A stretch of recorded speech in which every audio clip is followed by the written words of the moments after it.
Certain game developers are famous for big games, but not everybody's track record is perfect. Hi folks, it's Falcon, and today on Game Ranks, the 10 worst games by big game developers.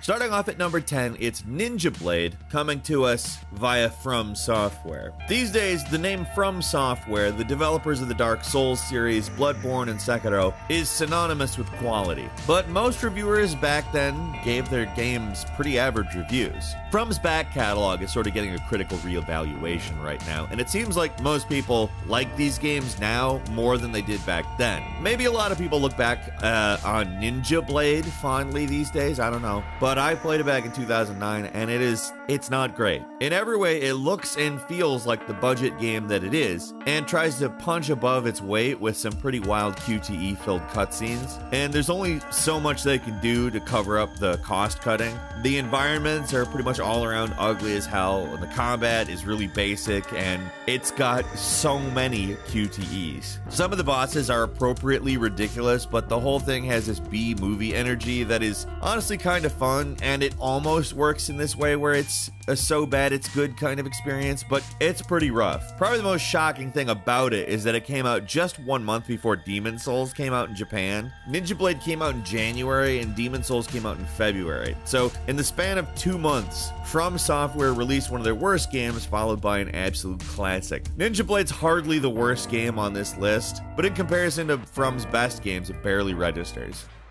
And number 9 is Fuse from Insomniac Games. These days, Insomniac is riding pretty high. Ratchet & Clank, Rift Apart, and the recent Spider-Man games have gotten rave reviews, and right now it seems like they're a developer that can do no wrong. But that was not always the case. Back in the 7th generation of consoles, Insomniac was just as prolific as they are today. They pumped out multiple Ratchet & Clank sequels, the entire Resistance trilogy for the PS3, but for whatever reason it seemed like Insomniac wanted to branch out a bit and try for this multi-platform release called Overstrike, which, to be fair, actually looked pretty cool. It had a kind of Saturday morning cartoon energy, basically looked like Overwatch before Overwatch was a thing. It was pretty promising, but the actual final result was completely forgettable, because we didn't get Overstrike. Instead, we got Fuse, a totally generic third-person shooter that wasn't terrible, but it was well below the studio's usual quality. The whole thing was beyond forgettable. The presentation was generic, the story was forgettable,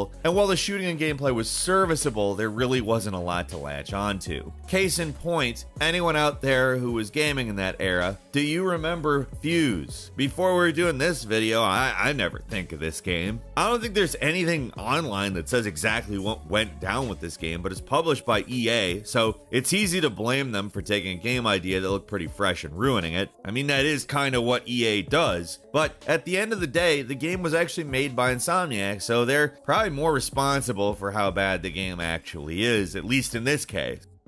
And number 8 is Paragon from Epic Games. Everyone and their mother knows Epic Games, the makers of Fortnite, Battle Royale, but they've made a lot of other games in the past, including some truly great games like Unreal and Unreal Tournament. And, as you might have guessed, the Unreal Engine, which is used by so many developers. They've been around in some form all the way back to 1991, and they made games for MS-DOS. And while the games they've made haven't always been winners, they're usually decent. That is until Paragon, which was revealed back in 2015 when Epic was in kind of a slump before they struck gold with Fortnite. Paragon was basically another game-chasing MOBA success. It wanted to be the next League of Legends. Instead, it ended up being the next, I don't know, Infinite Crisis? Yeah. Paragon, at least for most players' accounts, wasn't like incredibly bad or anything. It was just mishandled by Epic. In an attempt to make a game new player friendly, they took out pretty much everything that made the game unique. Like, they'd constantly release these massive reworks that completely changed how the game functioned, which left players frustrated and confused. It's the sort of thing that a lot of dying games struggle with, where they try to change things to make people happy, but just ends up scaring people away. Of course, the real nail in the coffin for Paragon was the success of Fortnite. They just didn't need Paragon anymore, so off with its head, so to speak. Wasn't the worst game ever or anything, but it was a pretty big failure for one of the biggest developers in the world right now. At number 7 is The Devil's Third from Nintendo, a game released for the Wii U. It's a bizarre FPS slash third-person action game with some pretty heavy hitters behind it. You had Nintendo publishing it. It was directed by Tomonobu Itagaki, the guy behind Dead or Alive and Ninja Gaiden Black. Even if a game isn't directly made by Nintendo, their name attached to it's usually a sign of quality, but from all accounts, Devil's Third was basically DOA, and not like Dead or Alive, the game. DOA here means dead on arrival. Not even Nintendo could save this turkey, basically. The game's just plain rough. It's ugly with blurry textures and a really stuttery, awful frame rate. The actual way you play the game, switching from first person to shoot at enemies, third person to fight close range, is kinda interesting, but the controls are really stiff and never feels good. Plus the plot is nonsense and the main dude you play as is just completely ridiculous looking. It's just an all-around bad game and a black mark on Nintendo's usually stellar record. Can't win them all though, right? At number 6 is Sonic Chronicles from Bioware. Bioware's reputation isn't quite what it used to be, but in general they're known for making, if not the best games, then at least playable ones. So released back in 2008, just a year after the first Mass Effect, Sonic Chronicles was a game that had potential. I mean, Mario had 3 different RPG series under his belt, why not Sonic? The fact the game was being developed by Bioware, of all people, was a pretty big shock at the time, and even though it was only getting a handheld release, people couldn't help but be excited for it. Remember back in 2008, Bioware was only putting out hits. Mass Effect, Jade Empire, Knights of the Old Republic, all amazing games, so people had no reason to think this would be bad. And the reviews at the time were mostly positive, but these days the game is generally thought of pretty negatively, and with good reason in our opinion. The 2 main problems with the game is that it's really boring and the music is so bad. Like, some of the music in this game is ear-splittingly bad. The combat, also, it's slow with these constant tedious QTE sequences you have to complete to pull off certain moves. And the presentation in general feels like cheap and ugly, I guess is the best way to put it. BioWare's inexperience with this type of a game is pretty obvious, and it's pretty frustrating overall. For some people, the game was BioWare's first big disappointment. Like, they've made a lot of great stuff in the past, but Sonic Chronicles is not one of those things.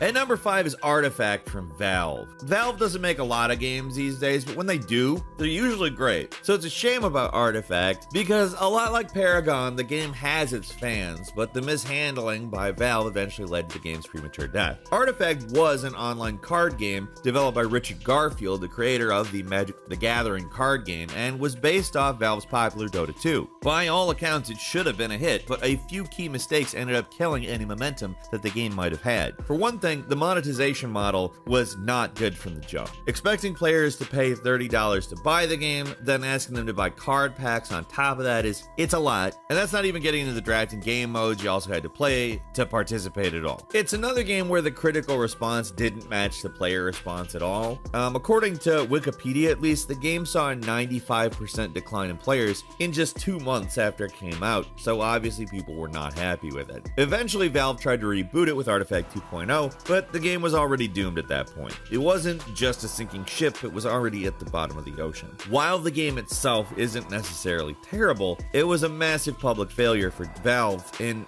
they rarely fail at anything.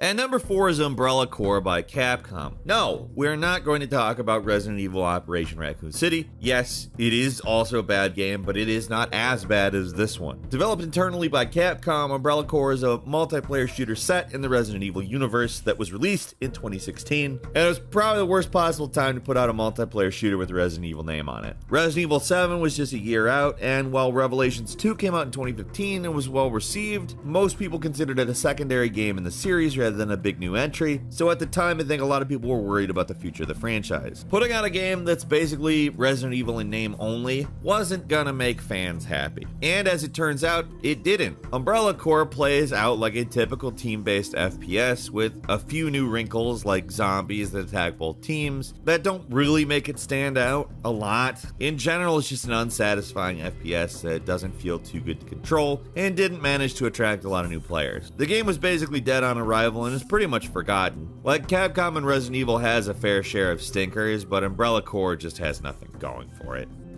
And number 3 is The Quiet Man by Square Enix. Yes, seriously, The Quiet Man, one of the most bizarre games in the past few years, was published by Square Enix. Even more bizarre is that its developer, Human Head Studios, are the guys who made the original Prey. Like, what more do we really need to say about this game? The Quiet Man was basically a quasi-interactive movie where you watch a bunch of FMVs and fight enemies with one of the most basic combat systems we've ever seen.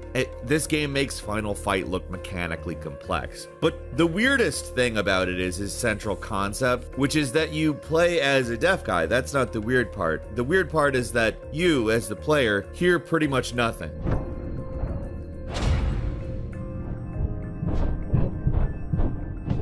It's an interesting idea, but the game totally botches it. It doesn't even make any sense in the world of the game. Like, why are there no sound even in these long sequences where the main guy isn't even there? The whole thing's just dumb, with these ridiculous melodramatic twists and silly supernatural stuff that feels like it belongs in a different game. The combat sucks, the story's insane, but the whole thing's surprisingly good looking on the rare occasions where there's in-game cutscenes instead of FMVs. It's just one of the most all-around strange games out there, and the fact it was published by Square Enix makes it weirder.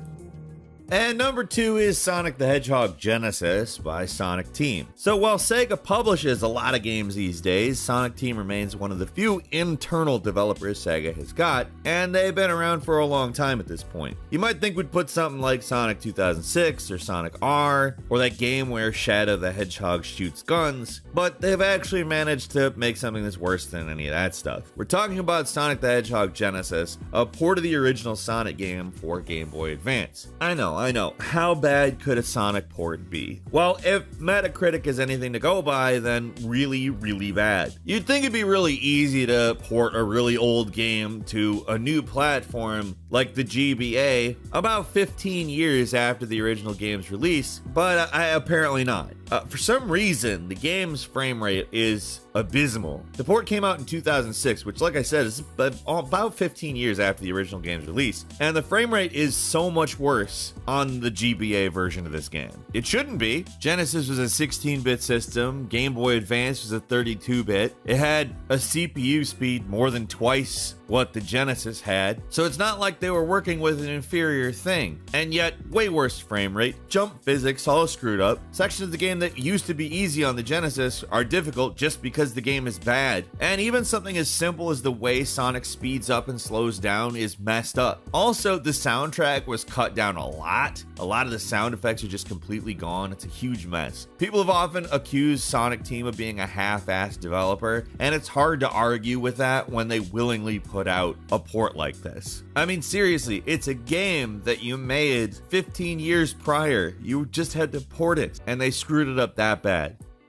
And finally, at number 1, it's Way of the Warrior by Naughty Dog. Every studio has to start somewhere. These days, Naughty Dog is known for blockbuster games like Uncharted and The Last of Us, but they didn't start out huge. Originally, there were just a few dudes in an apartment trying to make a few bucks creating a Mortal Kombat ripoff. And that's Way of the Warrior, one of many, many copycats from the early 90s that tried to piggyback off of Mortal Kombat's success. There's basically nothing notable about the game itself. It's just one of dozens of crappy FMV fighting games from back in the day. The only surprising thing about it is that Naughty Dog made it. Not just that, but it was the game that got them in with Universal Interactive, which in turn got them a 3-game deal that eventually became Crash Bandicoot. So basically, without Way of the Warrior, Naughty Dog might not even exist today. It's pretty obvious that Naughty Dog didn't really get fighting games with Way of the Warrior. The gameplay is stiff, it's really unbalanced, it's shallow as hell, it's just an all-around bad fighting game. The stories you can find online about making it are more interesting than the game itself, so check out some of that if you're curious. There's just something funny about the fact that you can draw Naughty Dog's current success back to something as dumb and forgettable as Way of the Warrior. Any longtime developer is going to have some crap in their back catalog, but few are as ridiculous and bad as this game. And that's all for today. Leave us a comment, let us know what you think. If you like this video, click like. If you're not subscribed, now's a great time to do so. We upload brand new videos every day of the week. Best way to see them first is, of course, a subscription, so click subscribe. Don't forget to enable all notifications, and as always, we thank you very much for watching this video.